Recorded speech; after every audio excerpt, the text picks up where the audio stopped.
Good morning and welcome to your Farm and Home Show. My name is Joanna Coles, and this morning Kristin Hildabrand, the Warren County Extension Agent for Horticulture, is bringing us some sunshine, right, Kristin? That's right, Joanna. We all need a little bit of that, and people are going to be looking for activities to do outside during this time. Absolutely. So gardening is never canceled. That's the good news with everything.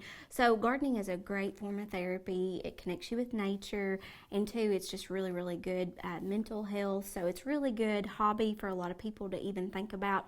So if you're stuck at home and needing some ideas of what to do for the month of March, we have put together a March gardening checklist.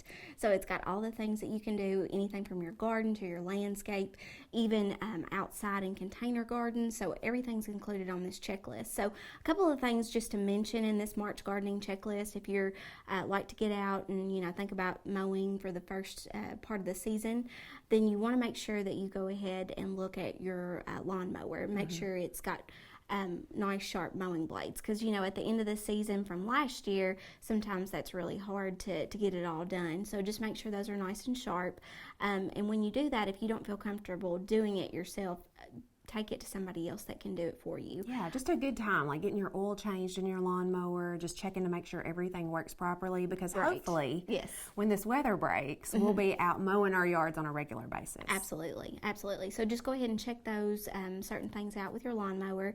And then next, think about pre-emergent herbicide.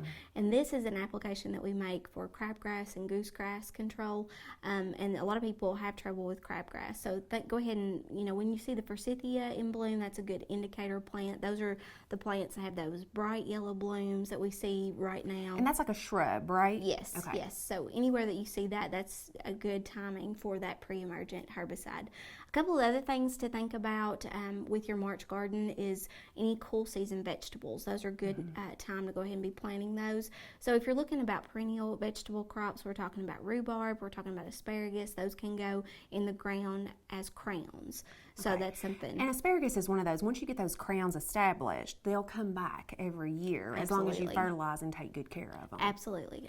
So think about timing for that, and you would probably want to position that in an area off to the side where it won't get disturbed, because it is a perennial crop. Absolutely. So think about other cool season vegetables that can go in right now, like lettuce, broccoli, spinach, cauliflower, cabbage. Some of those are really good vegetables to be planting for the month of March. And we have a home vegetable gardening guide that's really good, and it's accessible online.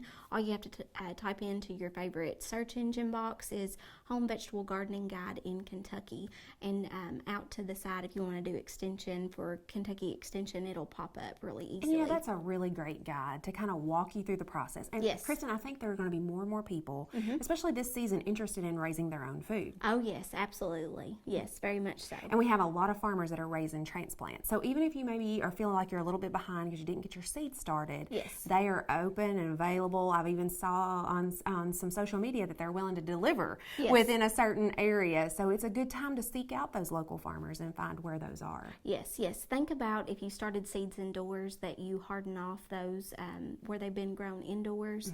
If you have done that, because we want to harden them off, that means just toughen up those plants. You can expose them to the outside temperatures a little bit at a time, just a couple hours each day, and then gradually go up to about 24 hours for the last couple of days. So usually do that 2 weeks before you plant outdoors, and again, it just toughens them up, makes them nice and tough for those Kentucky weather, especially for the spring. Yeah, because sometimes our weather can be a roller coaster. Now, Kristin, most of the time we would tell people to come by the extension office and pick it up. Yes. However, we are closed to the public right now, but we're still here working. Can people call and get a copy of your checklist? Yes, they can call, and we can send them a link via email. We can also post it on our social media page at Warren County Agriculture, and then we'll also have it posted on our blog at warrencountyagriculture.com. All right, Kristin, thanks for the information. We appreciate you watching Farm and Home. And if you have any questions, make sure to give us a call at the Warren County Extension Office.